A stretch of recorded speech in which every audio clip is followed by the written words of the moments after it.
बिस्मिल्लाहिर्रहमानिर्रहीम। अस्सलाम वालेकुम। प्रोग्राम इख्तिलाफ राय के साथ मैं हूँ इफ्तिखार का आदमी। बड़ी खबर ये है कि इस बात का इंकशाफ हुआ है कि खान साहब अगर इक़्तिदार में रहते तो वो ना सिर्फ अपोजिशन को दीवार में चुनवा देते, बल्कि उनका इरादा ये था कि वो मुल्क से पार्लिमानी जमहूरी निज़ाम का ख़ात्मा कर देते और मुल्क में सदारती निज़ाम ले आते। और ये मंसूबा वो पीपल्स पार्टी के साथ मिलकर बनाना चाहते थे, और पीपल्स पार्टी ने इस मंसूबे के पेश नज़र के खान साहब एक लंबे अरसे तक इक़्तिदार में रहना चाहते हैं। उसके बाद मुस्लिम लीग नून से रब्ता करके खान साहब के खिलाफ तहरीक अदम एतमाद लाने का फैसला किया। रोज़ रोज़ नए इंकशाफात हो रहे हैं खान साहब के हवाले से, उनकी हुकूमत जाने के हवाले से कि खान साहब किस किस्म की प्लानिंग और किस किस्म का मंसूबा बना रहे थे। उन मंसूबों को नाकामी से दोचार होना पड़ा। अब ये मंसूबे कुदरत की अपनी एक कारीगरी होती है और कुदरत का अपना एक करिश्मा होता है। अप्रैल 2022 में फ्रांस के सदर मैक्रोन दूसरी बार सदर मुंतखब हुए, और आज आलम यह है कि उनके पास पार्लियामेंट में अक्सरियत नहीं है, वो अपनी अक्सरियत लूज कर बैठे हैं। तो ये जो इक़्तिदार के अंदर अल्लाह ताला किसी को हाकिम बनाता है या किसी को, ज़ाहिर हाकिमियत जो है वो सिर्फ अल्लाह ताला की है, लेकिन ज़मीन पर वो अपने जिन लोगों को भी ये मौका देता है कि वो लोगों के ऊपर हाकिम बनकर उनके लिए काम करे। अगर वो अपनी चादर से बाहर पाँव फैलाते हैं तो फिर उनके साथ वही कुछ होता है जो फिरौन के साथ हुआ। तो खान साहब के इरादे कुछ भी हो, खान साहब की जो प्लानिंगें थी, इरादे थे, उनका इरादा था कि वो अपनी मर्जी का आर्मी चीफ लेकर आए। उनका अगर इरादा ये था कि वो पाकिस्तान के अंदर सदारती निज़ाम लेकर आए। उनका अगर इरादा ये था कि अगले 20 साल तक वो पाकिस्तान के हुक्मरान रहेंगे। तो क्या वो उम्र खिजर लिखवा कर लाए थे जो इस तरह के मनसूबे बना रहे थे? तो पाकिस्तान में बजाय इसके कि पाकिस्तान को सर्व किया जाए, अच्छी गवर्नेंस की जाए, पाकिस्तान के मसाइल का हल निकाला जाए, जो शख्स सिर्फ अपने इक़्तिदार को दवाम देने के लिए ही इक़्तिदार में आया था, उसके साथ फिर यही कुछ होता है। अब उनकी एक के बाद एक नई कहानियां खुलकर सामने आ रही हैं कि साजिशें कोई और नहीं कर रहा था, साजिशें दरअसल खान साहब कर रहे थे, और अब भी वो उन्हीं साजिशी थ्योरियों के ऊपर और साजिशी मफरूज़ों के ऊपर अपनी सियासत को लेकर चल रहे हैं। तो इस बात का इंकशाफ कि खान साहब क्या करना चाहते थे, ये हामिद मीर ने कल एक प्रोग्राम में किया, और ये प्रोग्राम उन्होंने शादार इकबाल के साथ किया। आप हामिद मीर साहब की गुफ्तगू सुने तो आपको अंदाज़ा हो जाएगा कि एक्चुअली क्या होने जा रहा था। इससे पहले खुर्रम दस्तगीर ने जो इंकशाफ किया था कि खान साहब अपोजिशन के हवाले से क्या इरादे रखते थे, जिसकी वजह से अपोजिशन एक्टिव हुई, लेकिन ये आधा सच था। आधा सच बोला खुर्रम दस्तगीर ने, और पूरा सच या आधे से कुछ ज़्यादा सच या पूरे सच के करीब हामिद मीर ने कुछ बातें की हैं। वो चूँकि वो भी इनसाइडर हैं तो उनकी गुफ्तगू सुन लेते हैं। देखें, उन्होंने मैशत की फिक्र में गवर्नमेंट नहीं ली थी। यहाँ मैं एग्री करता हूँ, उन्होंने गवर्नमेंट ली इसलिए थी कि उनका ख्याल था कि अगर एक अपॉइंटमेंट खास तरीके की होगी, खास शख्सियत आ गई तो इनको रगड़ा लग जाएगा, और ये कन्विंस थे कि इलेक्शन भी जो है कि मैनेज किया जाएगा। हामिद साहब, आप क्या कहेंगे, क्योंकि बड़ा क्लोजली आप भी सारी खबरों को वॉच कर रहे थे, क्या असल वजह इमरान खान को गिराने की और हुकूमत में आने की ये थी जो खुर्रम दस्तगीर साहब अब बता रहे हैं कि उनको इस बात का खौफ था कि साल के एंड में जो तब्दीलियां होनी है उसके बाद उनके लोगों को जेल होगी, कन्विक्शंस होंगी, डिस्क्वालीफाई हो जाएंगे? क्या ये वजह थी? खुर्रम दस्तगीर साहब तो कह रहे हैं कि ये बड़ी वजह थी, इसलिए मुश्किल हालात में हमने हुकूमत ली है। मेरा ख्याल है कि या तो खुर्रम दस्तगीर साहब के पास पूरी इंफॉर्मेशन नहीं है या वो पूरा सच नहीं बोल रहे। जब इन्होंने इमरान खान साहब की हुकूमत को गिराने का फैसला किया था, ये उस वक्त किया था जब पीपल्स पार्टी ऑन बोर्ड हुई थी, और पीपल्स पार्टी उस वक्त ऑन बोर्ड हुई थी पिछले साल नवंबर में, जब पीपल्स पार्टी की लीडरशिप के साथ कांटेक्ट किया गया और पीपल्स पार्टी की लीडरशिप को ये कहा गया कि आप हमारे साथ ताउन करें। हम ये जो अगला साल आ रहा है यानी कि 2022, इस साल हम एक नया इलेक्शन करवाएंगे। इलेक्शन से पहले अप्रैल में आर्मी चीफ तब्दील हो जाएगा, अप्रैल जो गुजर गया, और एक और टर्म इमरान खान को मिलेगी। उसके बाद अगली टर्म जो है वो आपकी पार्टी को मिलेगी, और ये तकरीबन 20 साल का मंसूबा था।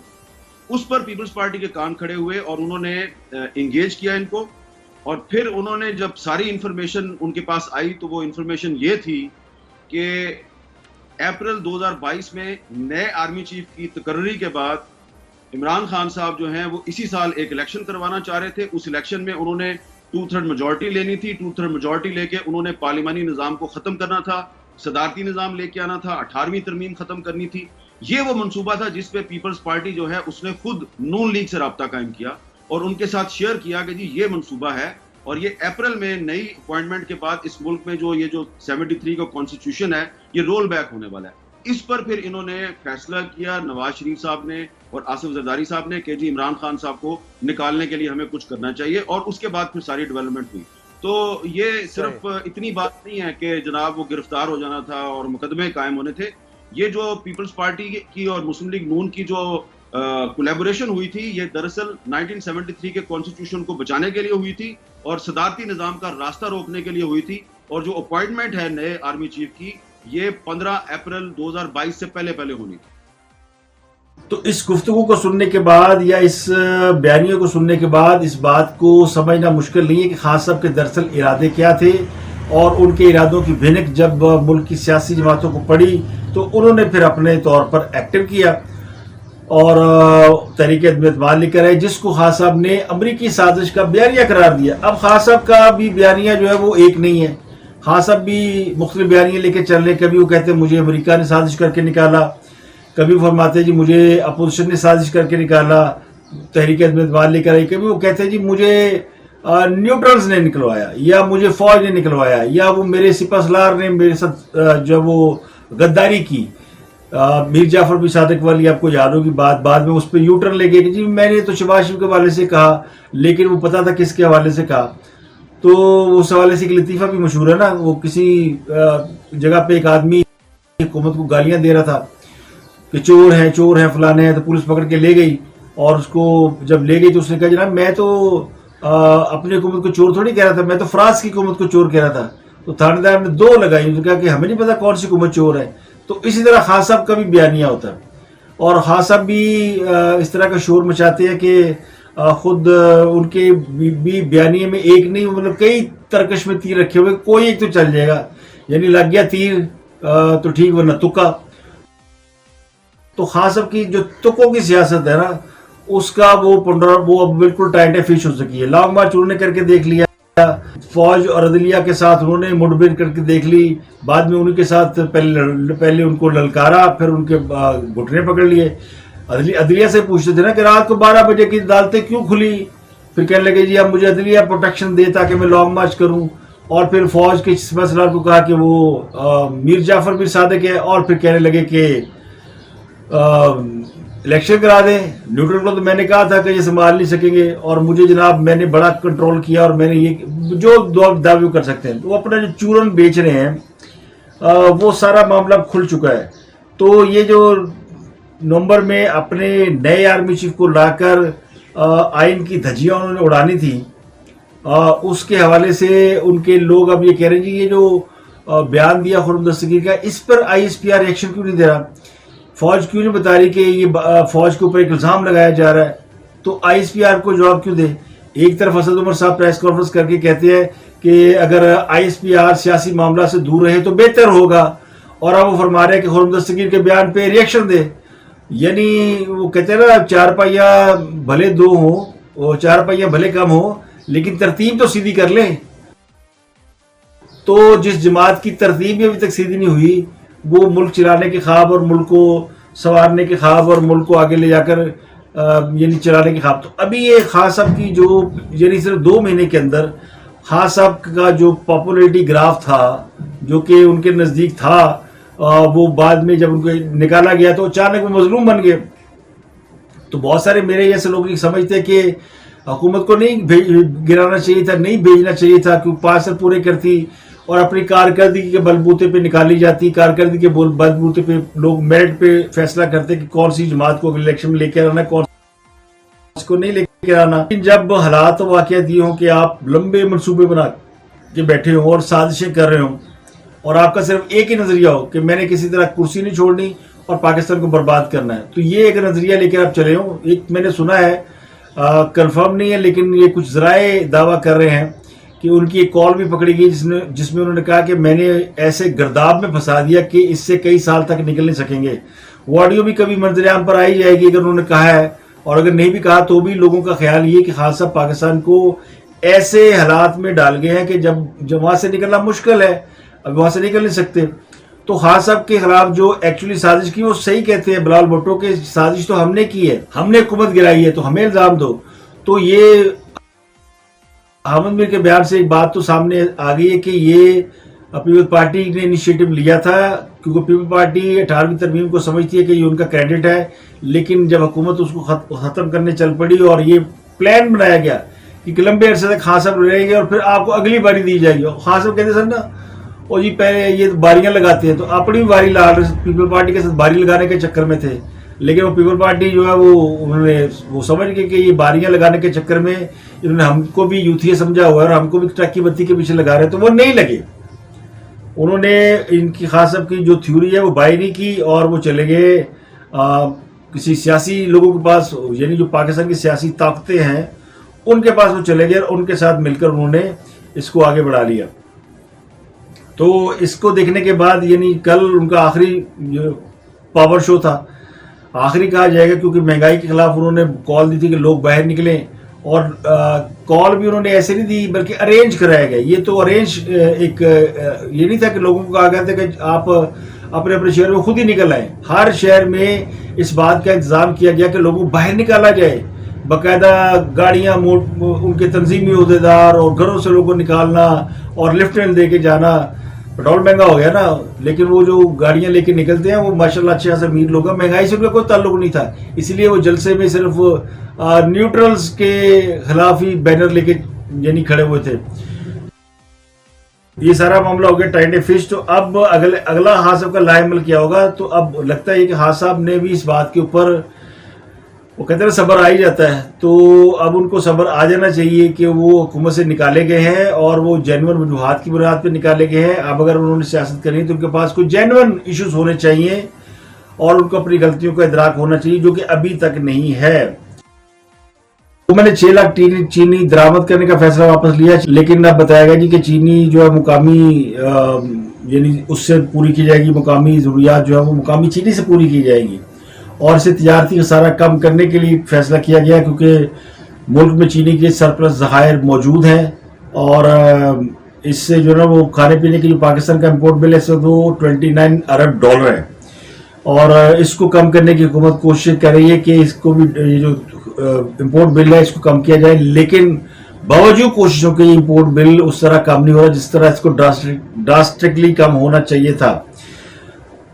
کیونکہ پاکستان کی اگر معیشت کی آپ بات کریں تو اس میں معیشت خاصی بحران میں ہے, اور اس بات کا تعلق دوسرے یعنی یہ عالمی حالات سے بھی ہے نا, یوکرین اور روس کی جنگ, اور اب تو نیٹو حکام نے کہہ دیا کہ یہ جنگ کئی سال تک جاری رہ سکتی ہے. اس کا مطلب ہے کہ مہنگائی یہ معاملہ اب رکنے والا نہیں ہے, یہ آگے بھی چلے گا. تو پاکستان کے اندر جو سب سے امپورٹنٹ بات یہ ہے کہ وہ کس طرح اس کو کنٹرول کیا جائے مہنگائی کو, اور یہ امپورٹ بل ڈالر مل نہیں رہے اور IMF پھیل گیا. IMF کے کہنے پہ حکومت نے سخت فیصلے بھی کر لیے, پیٹرول کی قیمت بڑھا لی, لیکن جہاں پہ حکومت نے عوام کو ریلیف دینے کی کوشش کی اس کے اوپر IMF کے حوالے سے اطلاعات آ رہی کہ یہ IMF خوش نہیں ہے, ابھی بھی خوش نہیں ہے, یعنی ہماری جان پہ بن گئی اور آپ کی ادا ٹھہری. IMF ابھی بھی یعنی پاکستان کے ساتھ وہ جو پاکستان کو $1 ارب دینا ہے اس کے اوپر ان کی ابھی بھی سوئی اٹکی ہوئی ہے کہ پاکستان نے یہ نہیں کیا اور وہ نہیں کیا, فلاں نہیں کیا. حالانکہ پاکستان نے یعنی اتنا کچھ کر دیا, شاید اس سے زیادہ اور کیا کیا جا سکتا ہے. پاکستان کے اندر پیٹرول کی قیمت جو اپنی تاریخی بلند ترین سطح پر ہے, ڈالر ہائیسٹ ریٹ پہ پہنچا ہوا ہے. حالانکہ ڈالر کا اس سے کوئی تعلق نہیں ہے, لیکن ڈالر پاکستان کے پاس ہے نہیں. ویسے تو کہنے والے کہتے ہیں کہ $17 بلین کے اسٹیٹ بینک کے پاس ظاہر ہے, لیکن $11 بلین یا اس سے کم, لیکن $9.5 بلین ایسے جو کہ آپ کہ اسٹیٹ بینک کے پاس ہے, باقی کمرشل بینکوں کے پاس ہے. تو کمرشل بینکوں کا ڈالر تو آپ یوز کر نہیں سکتے, تو آپ اسٹیٹ بینک کا ڈالر یوز کر سکتے ہیں, حکومت یہ کر سکتی ہے. تو اس کے اوپر انتظار ہے, اور یہ معاملہ جو ہے وہ آگے خطرناک حیثیت اختیار کرتا جا رہا ہے. وہ اس لیے کرتا جا رہا ہے کہ چین سے بھی ڈالر آنے تھے, اس کے بارے میں اطلاعات ہے کہ وہ ابھی تک نہیں پاکستان کو ملے, اور جو UAE اور سعودی عرب کے معاملات ہیں وہ تو IMF کے ساتھ مشروط ہے کہ IMF اگر آپ کو قسط جاری کر دیتا تو وہ بھی جاری کر دیں گے, کیونکہ وہ بھی امریکہ کے وہ ہیں, اس کے اوپر ڈسپوزیبل پہ ہیں, وہ بھی امریکہ کے ڈسپوزل پہ ہیں. تو امریکہ کہے گا تو UAE اور وہ जारी करेंगे ना, तो अमेरिका कहेगा तो यूएई सऊदी अरब भी आपको पैसे दे देंगे, और बाकी के जो ममालिक हैं वहां से अभी तक पैसे ना आना या अभी तक डॉलर ना आना, ये पाकिस्तान के लिए परेशानी का बाइस तो है। तो अब ये कहने वाले कहते हैं, और बल्कि हुकूमती ज़राए कहते हैं कि उसके मुतबादल जो है ना अल्टरनेट ज़राए वो देखे जा रहे हैं, कि वो तलाश किए जा रहे हैं कि अब क्या किया जाए। तो कहने वाले ये भी कहते हैं कि ये जो अमेरिका के खिलाफ खान साहब ने साजिश का बयानिया बनाया हुआ था उसको आप देखें, और अब जो खान साहब जो कुछ कर रहे हैं हुकूमत से निकाले जाने के बाद, और जिस तरह IMF हमें ट्रीट कर रहा है, इससे लगता है कि ये भी ताने बाने कहीं ना कहीं जुड़े हुए हैं कि खान साहब हालात, सियासी हालात ठीक नहीं होने देंगे और IMF आपके मुआशी हालात नहीं ठीक होने देगा। अगर आप इस पर गौर करें तो मुझे तो लगता है कि वही ट्रैक है, और ये कोई छोटी मोटी या मामूली साजिश नहीं है। ये प्लान भी है कि अगर खान साहब हुकूमत में नहीं है तो फिर हुकूमत से बाहर रहकर कैसे मुल्क को तबाह कर सकते हैं। तो कोशिश बड़ी कर रहे हैं, लेकिन पाकिस्तान के अवाम इस कोशिश को नाकाम बना रहे हैं। और अब जिस तरह खान साहब का रिस्पांस कम हो रहा है, उससे लगता है कि खान साहब की तमाम जो प्लानिंग्स हैं, तमाम जो मंसूबे हैं, वो बेनकाब हो चुके हैं, और उनकी यानी वो रॉन्ग नंबर है। ये तो जिनको समझ आ रही है उनको आ गई, और जिनको नहीं आ रही वो अभी तक उनके उसी यानी जो उन्होंने ख्याली दुनिया बना रखी थी उसी पे चल रहे हैं। तो पाकिस्तान के यानी अब जो सोशल मीडिया पे खबरें फैलाई जा रही हैं, वो खबरें बहुत इम्पैक्ट करती हैं। पाकिस्तान के पास इंटर बैंक में डॉलर ख़त्म हो गया। डॉलर बिल्कुल नहीं ख़त्म हुआ, डॉलर मौजूद है, लेकिन पाकिस्तान के पास तजारती लेन देन के लिए डॉलर जो है वो उन्होंने बैंकों को डॉलर की फरोख्त इसलिए रोकी है कि पाकिस्तान के पास जो डॉलर्स हैं वो सिर्फ उतने जब पाकिस्तान अपना ट्रेड का लेन देन कर सके। तो कमर्शियल बैंकों के पास डॉलर मौजूद है, और इसीलिए इसकी प्राइस हाई है। कमर्शियल बैंक अपनी मर्जी के रेट पे डॉलर दे रहे हैं। तो अगले यानी मंडे से ऑनवर्ड इस बात की उम्मीद है इस हफ्ते के IMF के साथ पाकिस्तान के मामला किसी हद तक फाइनलाइज हो जाएंगे। और कहने वाले ये भी कहते हैं कि जुलाई के शायद ये बात जुलाई तक जाए, और जुलाई में एक बार फिर जो है वो पाकिस्तान के अंदर कीमतों के हवाले से यानी तब्दीली हो। कुछ चीज़ों के ऊपर IMF ने अपनी टर्म्स एंड कंडीशन डिक्टेट कराई है कि आप ये काम कर लें तो फिर हम आपके साथ उस मुआहदे पे जा सकते हैं। तो ये जो इंटरबैंक में डॉलर का ख़त्म होना है, ये एक जाली और फेक खबर है, और ये फेक खबरें ही फैलाई जा रही हैं, क्योंकि अब और कुछ नहीं रह गया। पाकिस्तान के हालात कैसे ख़राब किए जा सकते? पाकिस्तान के हालात ख़राब करने के लिए सबसे इम्पोर्टेंट ये है कि आप जाली खबरें फैलाएं। आप जाली खबरें फैलाएं कि पाकिस्तान की आवाम जो है वो इमरान खान के पीछे है। आप जाली खबरें फैलाएं कि पाकिस्तान के आवाम इलेक्शन चाहते हैं। आप जाली खबरें फैलाएं कि खान साहब ने महंगाई के खिलाफ एहतजाज किया तो लाखों लोग निकल आए। आप जाली खबरें फैलाएंगे पाकिस्तान श्रीलंका बनने वाला है। तो आप ये जाली और झूठी खबरें फैलाकर अपनी सियासत को चमकाएं और पाकिस्तान के सियासी हालात को स्टेबल ना होने दें, सिर्फ इसलिए कि आप पाकिस्तान की तबाही चाहते हैं। इक़्तिदार तो अपनी जगह पे ना, कि इक़्तिदार में रह के जो तबाही हो सकती है वो तो आपने कर दी, सारे इदारे तबाह कर दिए। अब इक़्तिदार से बाहर रहकर आप अवाम के जहनों को प्रागंदा करना चाहते हैं कि ये तबाही मैंने नहीं फैलाई, ये तबाही मौजूदा हुकूमत ने फैलाई है। तो ये जो डुअल पॉलिसी है ना, 2 ट्रैक या 3 ट्रैक पॉलिसी, हर पॉलिसी का plan A, plan B, plan C होता है। तो खास तौर जो इक़्तिदार में बैठ के कर रहे थे, वो अब इक़्तिदार में निकलने के बाद जो कुछ कर रहे हैं वो भी उसी प्लान का, उसी का कोई मुझे सेकंड थर्ड प्लान लगता है। क्योंकि आप देख लें कि यानी अमेरिका और अमेरिका के हवारी और IMF ये सब एक पेज पे है, और ये पाकिस्तान की मुआशी बहरान है उसको ये वर्स्ट होता हुआ देखना चाहते हैं, और पाकिस्तानियों के ऊपर एक वर्स्ट किस्म की सैंक्शन या वर्स्ट किस्म की कंडीशन अप्लाई करके पाकिस्तान को आइंदा कई सालों के लिए एक मुआशी दलदल में डालना चाहते हैं, ताकि पाकिस्तानी दोबारा सर उठाकर खड़े ना हो सके। तो अल्लाह ना करे कि इस तरह की नौबत आए। कुछ लोग हैं जो इस थ्योरी को समझते हैं और इसके ऊपर बात करें, क्योंकि हमारा काम है सारे पहलू आपके सामने रखना। तो मैंने आपके सामने रख दिए कि ये मामला इतना सादा नहीं है, साजिश अब भी कहीं ना कहीं हो रही है। साजिश सिर्फ वो नहीं थी कि वो इक़्तिदार में रहते, साजिश ये भी है कि वो इक़्तिदार से बाहर आकर किस तरह चीज़ों को यानी मुअत्तल करेंगे और वो चीज़ों को ख़राब करेंगे, और वो ख़राबी की कोशिश कर रहे हैं। अगर इसमें नाकाम हुए तो फिर यकीनी उनके पास कोई प्लान C भी होगा। तो ये मैंने चीज़ें आपके सामने रख दी हैं, फैसला करना आपका काम है। अपना गिरदनवा के लोगों का बहुत ख्याल रखिएगा।